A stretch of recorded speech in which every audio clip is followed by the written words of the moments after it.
When people come to the ashram, when they come full-time or they come to do certain sadhanas,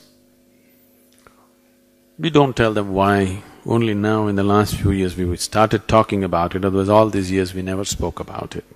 Somebody comes, I always give them a copper ring to wear. They cannot remove it, must always be there on their finger, on their left hand, ring finger. Why this is, when they do very intense sadhanas, you know what's a samadhi? Samadhi means sama and di.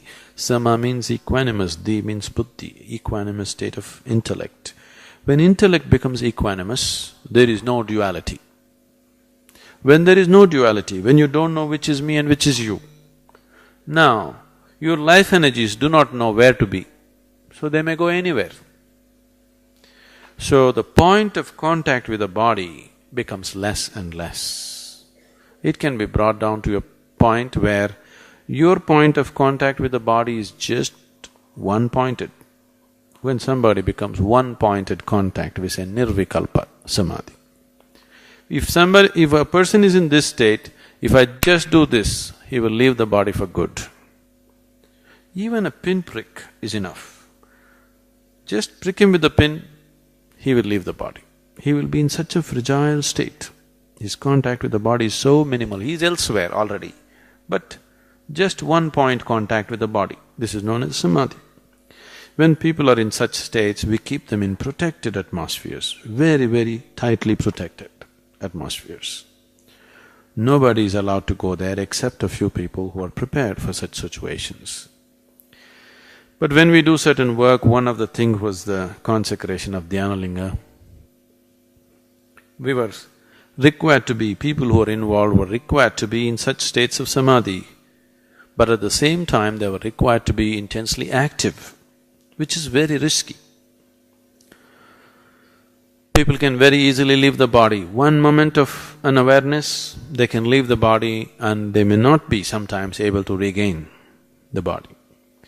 So certain precautions were taken, everything was done, but when it was coming to a close, certain situations happened which we had to face in so many ways. And I had always set my life in such a way, once the lingam consecration is over, I will leave. I had planned my life that way, everything was settled that way, all preparations were made for me to leave.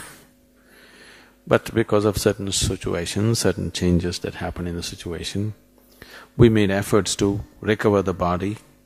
In the process of consecrating the lingam, I used my body and my energy so blatantly. Those who have seen me before, or if you see my pictures, you will see in just about 8 to 9 months, I aged almost 25 to 30 years. You will see my pictures. In 8 months' time, I have aged almost 25-30 years. Because we used the system so blatantly. Because I never planned to live beyond that, I had my body completely ruined by the time I finished the consecration. You should see my medical reports, my blood work and other CAT scans and other things. Every day doctors were, diagnosing me with some bizarre disease which is no way to recover or something like that. I have not been through any treatment. In the last 4 years, we have been working on the system. Today it's much better. Accordingly, my activity is increasing. I have not been inactive, I have been constantly active these 4 years, but it was quite something to keep the body going. But now it's so much better, it's not 100% yet. It's still on some kind of support system, but it is so much better, it's recovered. So metal, if you have metal on your body, you will not leave the body accidentally. So that's why the ring is always put on people who are doing intense sadhanas. Unknowingly they may leave the body. So people were afraid that I will leave and they put a shackle on me. For more on Sadhguru, visit www.ishafoundation.org.